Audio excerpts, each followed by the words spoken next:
करवा चौथ व्रत की पौराणिक कथाएं। करवा चौथ की पौराणिक कथा के अनुसार एक समय की बात है जब नीलगिरी पर्वत पर पांडव पुत्र अर्जुन तपस्या करने गए, तब किसी कारणवश उन्हें वहीं रुकना पड़ा। उन्हीं दिनों पांडवों पर गहरा संकट आ पड़ा। तब चिंतित और शोकाकुल द्रौपदी ने भगवान श्री कृष्ण का ध्यान किया तथा कृष्ण के दर्शन होने पर पांडवों के कष्टों के निवारण हेतु उपाय पूछा। तब भगवान श्री कृष्ण बोले कि हे द्रौपदी, मैं तुम्हारी चिंता एवं संकट का कारण जानता हूँ। उसके लिए तुम्हें एक उपाय करना होगा। जल्द ही कार्तिक मास की कृष्ण चतुर्थी आने वाली है। उस दिन तुम पूरे मन से करवा चौथ का व्रत रखना। भगवान शिव, गणेश एवं पार्वती की उपासना करना। तुम्हारे सारे कष्ट दूर हो जाएंगे तथा सब कुछ ठीक हो जाएगा। भगवान श्री कृष्ण की आज्ञा का पालन कर द्रौपदी ने वैसा ही करवा चौथ का व्रत किया। तब उसे शीघ्र ही अपने पति के दर्शन हुए और उसकी सारी चिंताएं दूर हो गई। एक बार माता पार्वती ने भगवान शिव से पति की दीर्घायु एवं सुख संपत्ति की कामना की विधि पूछी। तब भगवान शिव ने करवा चौथ व्रत रखने की कथा सुनाई थी। करवा चौथ का व्रत करने के लिए भगवान श्री कृष्ण ने द्रौपदी को एक कथा का उल्लेख किया था। पुराणों के अनुसार करवा नाम की एक पतिव्रता धोबिन अपने पति के साथ तुंगभद्रा नदी के किनारे स्थित एक गांव में रहती थी। उसका पति बूढ़ा और निर्बल था। एक दिन जब वह नदी के किनारे कपड़े धो रहा था, तभी अचानक से एक मगरमच्छ वहां आया और धोबी के पैर अपने दांतों में दबाकर यमलोक की ओर ले जाने लगा। वृद्ध पति यह देखकर घबराया और जब उससे कुछ कहते नहीं बना तो वह करवा करवा कहकर अपनी पत्नी को पुकारने लगा। पति की पुकार सुनकर धोबिन करवा वहां पहुंची तो मगरमच्छ उसके पति को यमलोक पहुंचाने ही वाला था। तब करवा ने मगर को कच्चे धागे से बांध दिया और मगरमच्छ को लेकर यमराज के द्वार पहुंची। उसने यमराज से अपने पति की रक्षा करने की गुहार लगाई और साथ ही यह भी कहा कि मगरमच्छ को उसके इस कार्य के लिए कठिन से कठिन दंड देने का आग्रह किया और बोली कि हे भगवान, मगरमच्छ ने मेरे पति के पैर पकड़ लिए हैं। आप इस मगरमच्छ को इस अपराध के दंड स्वरूप नरक भेज दो। करवा की पुकार सुनकर यमराज ने कहा कि अभी मगर की आयु शेष है, मैं उसे अभी यमलोक नहीं भेज सकता।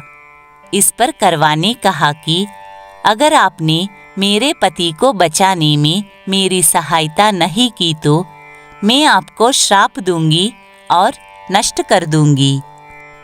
करवा का साहस देखकर यमराज भी डर गए और मगर को यमपुरी भेज दिया। साथ ही करवा के पति को दीर्घायु होने का वरदान दिया। तब से कार्तिक कृष्ण की चतुर्थी को करवा चौथ व्रत का प्रचलन में आया, जिसे इस आधुनिक युग में भी महिलाएं पूरी भक्तिभाव से करती है और भगवान से अपनी पति की लंबी उम्र की कामना करती है। करवा चौथ व्रत की प्रथम कथा। बहुत समय पहले की बात है। एक साहूकार के 7 बेटे और एक बेटी थी। सभी सातों भाई अपनी बहन करवा से बहुत प्यार करते थे। यहाँ तक कि वे पहले उसे खाना खिलाते और बाद में स्वयं खाते थे। एक बार उनकी बहन ससुराल से मायके आई हुई थी। शाम को जब भाई अपना व्यापार व्यवसाय बंद कर घर आए तो देखा कि उनकी बहन बहुत व्याकुल थी। सभी भाई खाना खाने बैठे और अपनी बहन से भी खाने का आग्रह करने लगे, लेकिन बहन ने बताया कि उसका आज करवा चौथ का निर्जल व्रत है और वह खाना सिर्फ चंद्रमा को देखकर उसे अर्घ्य देकर ही खा सकती है। क्योंकि चंद्रमा अभी तक नहीं निकला है, इसलिए वह भूख प्यास से व्याकुल हो उठी है। सबसे छोटे भाई को अपनी बहन की हालत देखी नहीं जाती और वह दूर पीपल के पेड़ पर एक दीपक जलाकर चलनी की ओट में रख देता है। दूर से देखने पर वह ऐसा प्रतीत होता है कि जैसे चतुर्थी का चांद उदित हो रहा हो। इसके बाद भाई अपनी बहन को बताता है कि चांद निकल आया है, तुम उसे अर्घ्य देने के बाद भोजन कर सकती हो। बहन खुशी के मारे सीढ़ियों पर चढ़कर चांद को देखती है और उसे अर्घ्य देकर खाना खाने बैठ जाती है। वह पहला टुकड़ा मुंह में डालती है तो उसे छींक आ जाती है। दूसरा टुकड़ा मुंह में डालती है तो उसमें बाल निकल आता है और जैसे ही तीसरा टुकड़ा मुंह में डालने की कोशिश करती है तो उसके पति की मृत्यु का समाचार उसे मिलता है। वह बौखला जाती है। उसकी भाभी उसे सच्चाई से अवगत कराती है कि उसके साथ ऐसा क्यों हुआ। करवा चौथ का व्रत गलत तरीके से टूटने के कारण देवता उससे नाराज हो गए हैं और उन्होंने ऐसा किया है। सच्चाई जानने के बाद करवा निश्चय करती है कि वह अपने पति का अंतिम संस्कार नहीं होने देगी और अपने सतीत्व से उन्हें पुनर्जीवन दिलाकर रहेगी। वह पूरे 1 साल तक अपने पति के शव के पास बैठी रहती है, उसकी देखभाल करती है और उसके ऊपर उगने वाली सुईनुमा घास को वह एकत्रित करती जाती है। 1 साल बाद फिर करवा चौथ का दिन आता है। उसकी सभी भाभियां करवा चौथ का व्रत रखती है और जब भाभियां उससे आशीर्वाद लेने आती है तो वह प्रत्येक भाभी से यम सुई ले लो, पी सुई दे दो, मुझे भी अपनी जैसी सुहागिन बना दो, ऐसा आग्रह करती है। लेकिन हर बार भाभी उसे अगली भाभी से आग्रह करने का कहकर चली जाती है। इस प्रकार जब 6ठे नंबर की भाभी आती है तो करवा उससे भी यही बात दोहराती है। यह भाभी उसे बताती है कि क्योंकि सबसे छोटे भाई की वजह से उसका व्रत टूटा था, अतः उसकी पत्नी में ही शक्ति है कि वह तुम्हारे पति को दोबारा जीवित कर सकती है। इसलिए जब छोटी भाभी आए तब उसे पकड़ लेना और जब तक वह तुम्हारे पति को जिंदा ना कर दे उसे नहीं छोड़ना, ऐसा कहकर वह चली जाती है। सबसे अंत में छोटी भाभी आती है। करवा उनसे भी सुहागिन बनने का आग्रह करती है, लेकिन वह टाल मटोली करने लगती है। इसे देखकर करवा उन्हें जोर से पकड़ लेती है और अपने सुहाग को जिंदा करने के लिए कहती है। भाभी उसे छुड़ाने के लिए नोचती है, खसोटती है, लेकिन करवा नहीं छोड़ती है। अंत में उसकी तपस्या को देखकर भाभी पसीज जाती है और अपनी छोटी अंगुली को चीरकर उसमें से अमृत उसके पति के मुंह में डाल देती है। इस प्रकार प्रभु कृपा से उसकी छोटी भाभी के माध्यम से करवा को अपना सुहाग वापस मिल जाता है।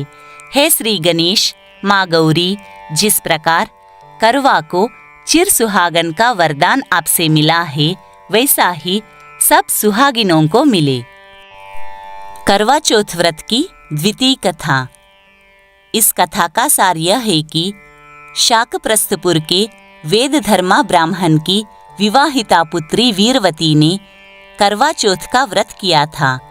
नियमानुसार उसे चंद्रोदय के बाद भोजन करना था, परंतु उससे भूख नहीं सही गई और वह व्याकुल हो उठी। उसके भाइयों से अपनी बहन की व्याकुलता देखी नहीं गई और उन्होंने पीपल की आड़ में आतिशबाजी का सुंदर प्रकाश फैलाकर चंद्रोदय दिखा दिया और वीरवती को भोजन करा दिया।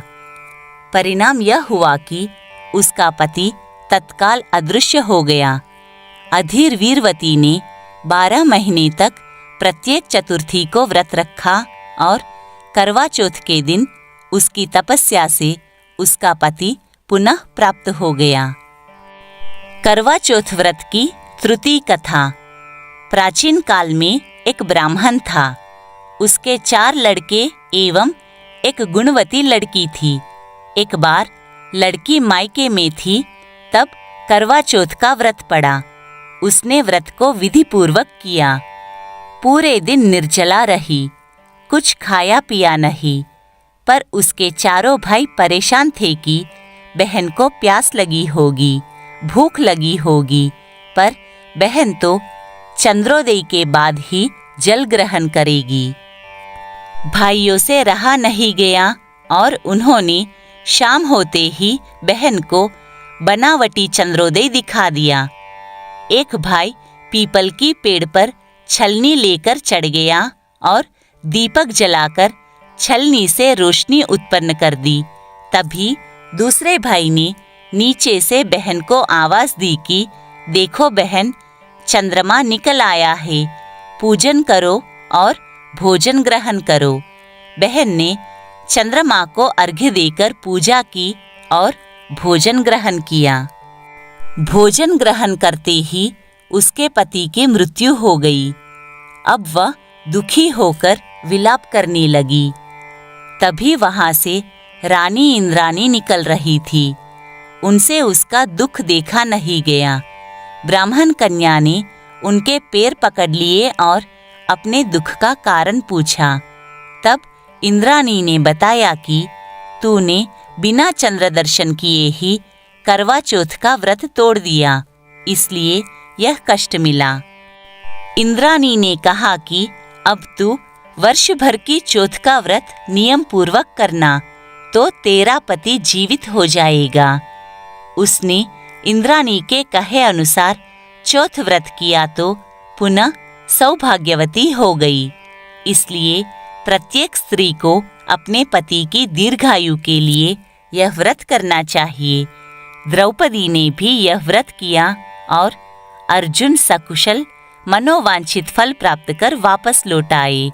तभी से महिलाएं अपने अखंड सुहाग के लिए करवा चौथ व्रत करती है।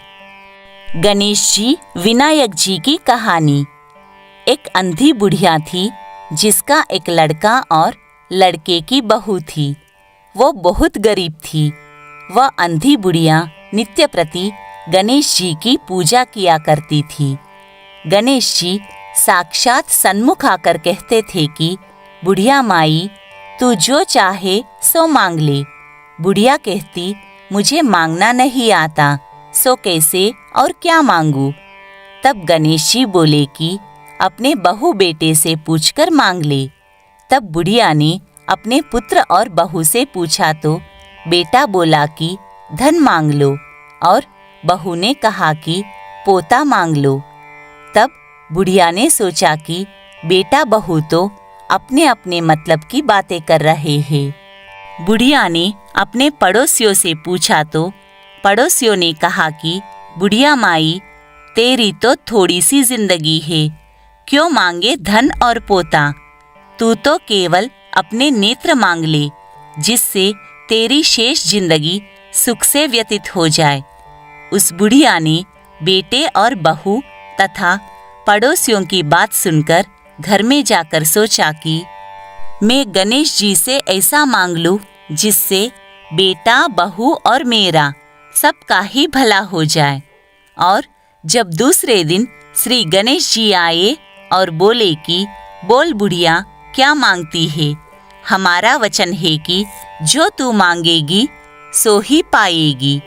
गणेश जी के वचन सुनकर बुढ़िया बोली कि हे गणराज, यदि आप मुझ पर प्रसन्न हैं तो मुझे 9 करोड़ की माया दे, निरोगी काया दे, अमर सुहाग दे, आंखों में प्रकाश दे, नाती पोता दे और समस्त परिवार को सुख दे और अंत में मोक्ष दे।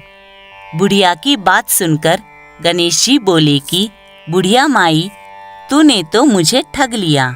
खैर, जो कुछ तूने मांग लिया वह सभी तुझे मिलेगा। यूं कहकर गणेश जी अंतर्धान हो गए।